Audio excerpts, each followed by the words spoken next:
Hey, this is Thomas Mulready from CoolCleveland.com, and we are here today at Tri-C, and we are here with the group Squonk Opera from Pittsburgh.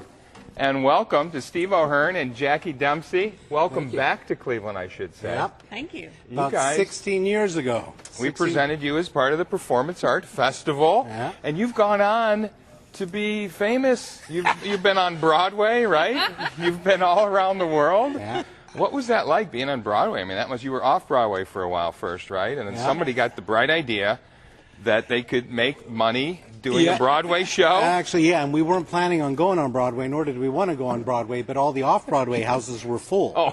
And they knew they wanted to move the show. Oh. And at that time... And we got a really great review in the New York Times. That That's helps. what led us to the Broadway theater. So you had confidence. Well, actually, the producers had confidence, and we're like chattel at that point. You're owned. That's once what you I'm sign sure with it the is. producer. I'm sure. So we're no longer do that. But you've done some cool things. You went over to Edinburgh. You did the festival over there. Yeah, and we've been to South Korea a couple of times, and we did a tour of Belgium, and we've been to Germany. So we've been moving around a bit. So it's kind of interesting because Squonk Opera, it's not easy to describe what you guys do. You don't fit into any easy category because I guess opera because you use music and singing Visuals. throughout. Yeah. But opera really in the other sense of multimedia, because opera really was one of the first multimedia art forms, was it not? Where they used elephants and visuals and whatever they needed. Yeah. Except you guys use video and electronic equipment. Yeah, and there's not too many people doing that. As we were talking earlier, it seemed like something that would really take off in the 90s. But not many were crazy enough to keep doing it. Yeah. There's not many places that present this kind of work.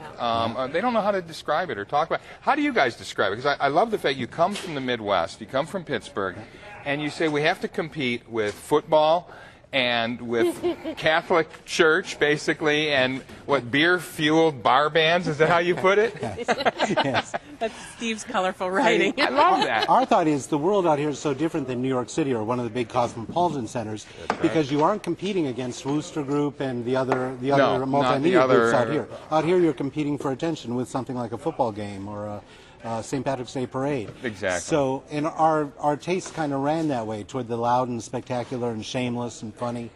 So Humor's a big part of what you do, is it not? yeah, we kind of hate that a lot of art is burdened with feeling like it has to be serious and glum. Right. That's right. Yeah. And also, I love that you're also not burdened with what's this about? Because you really have taken that out of the equation, haven't you? Yeah, some have still tried to figure it out, but we tell them just to sit back and relax and enjoy themselves. Because it's the typical question you would ask in an interview. Well, what is this show, Mayhem and Majesty, that you're going to do here at Tri-C? What is it about? Right. And I realize that's the wrong question to ask you guys. Yeah, but that was a problem, for instance, on Broadway, because you can't say, well, two people fall in love and then one of them does this and kills them. Anyway. Right. So it's got nothing like that. In this show, we make it very clear right from the start, this is about music and image.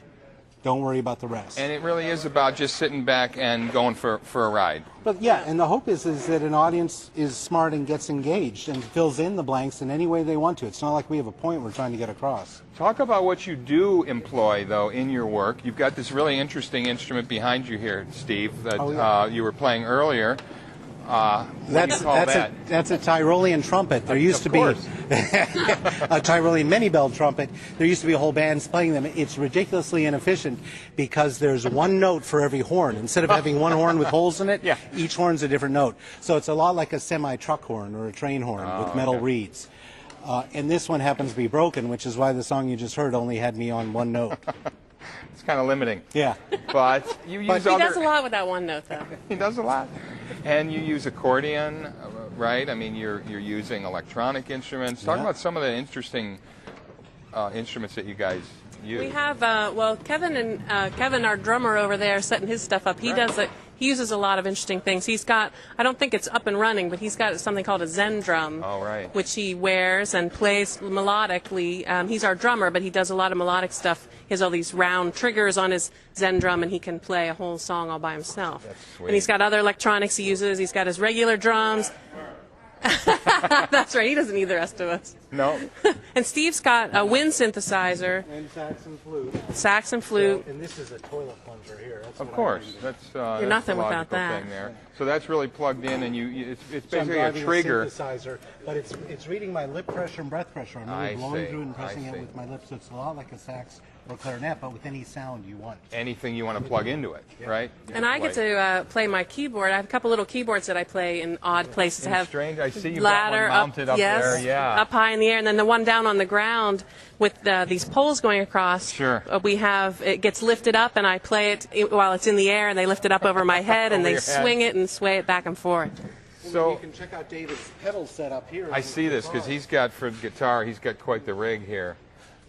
Yeah, so he gets all kinds of wacky sounds out of his pedals. So you didn't have to come far from Pittsburgh to Cleveland for this setup, but often you probably are hauling your stuff all over. You know, we just got back from Seattle a couple of weeks ago, so we had taken a truck out, drove 3,000 out. miles. Oh, Yeah, wow. we have to with all this stuff. You guys have been influenced by people like Meredith Monk, John Cage, Philip Glass, Laurie Anderson. You can see a lot of that. Do you feel like you are the next sort of generation of that kind of multimedia artist and people who are dealing with things beyond sort of what it looks like? Because I think that's the difference with these artists. It's not just a narrative sort of description of what's happening here. And so much of it is so didactic now. It's like, here's the story. Can we explain it any simpler for you? Right. Yours here's is the social agenda we're trying to get across, too, so right. they end up preaching to the converted. right. I think a lot of it has to do because back in the 70s and 80s, visual artists were starting to cross over into performance, so narrative started not having much to do with those experiments. But I don't feel like there's a whole lot of other people doing the stuff we do. What's the reason for that? Where has all the experimentation gone? Where has all performance? In performance, yeah. I think because it's hard for presenters to sell it to audiences. Right. So they can't put it in a niche, and it's not some existing form like a string quartet that they can say this is what you're seeing. Right. So, But we've been lucky being in Pittsburgh. We have a couple of foundations who support us every other year when we make a new show. And so then we start to take that new show on the road. So that's one of the reasons we can survive between grants and the gigs that we get. But it's very nice coming up to Cleveland. It's nice just driving 2 hours. And Jackie, for 18 years, Jackie's been saying to me, Steve, when are we going to get to Cleveland? When are we going to get to Cleveland? It's I right said, there. I lost Thomas's number. I don't know what's going on up there. It's like a whole other world, I tell her. I know. Oh, here we go. Now we've got. Oh, there it This is. is nice because it doubles as a weapon. That's right. When he's had it with So us. each one of these can be programmed for any sounds. Any sound, so And I it's, got my wireless back here, Ah. so I can You be can walk completely walk around all the way stage into the audience. and say Can you hello, guys, Cleveland. Hello, Cleveland. Yes.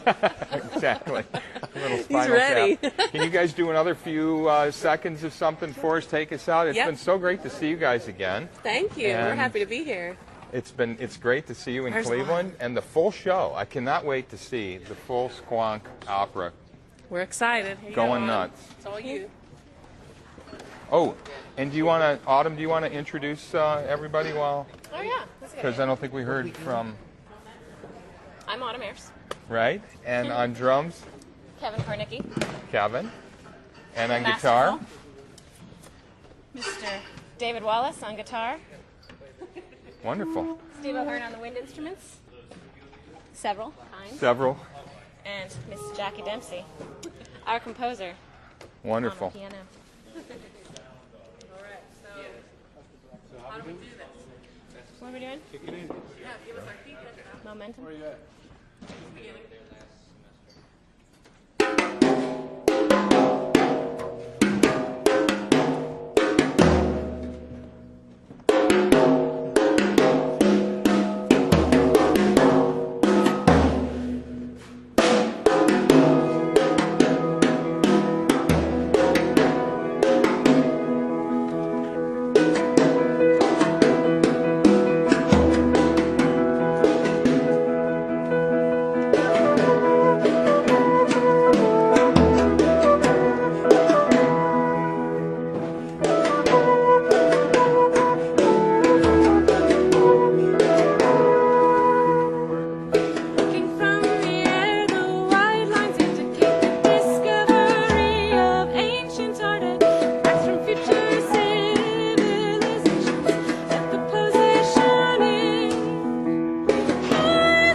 Very nice. Thank you so much.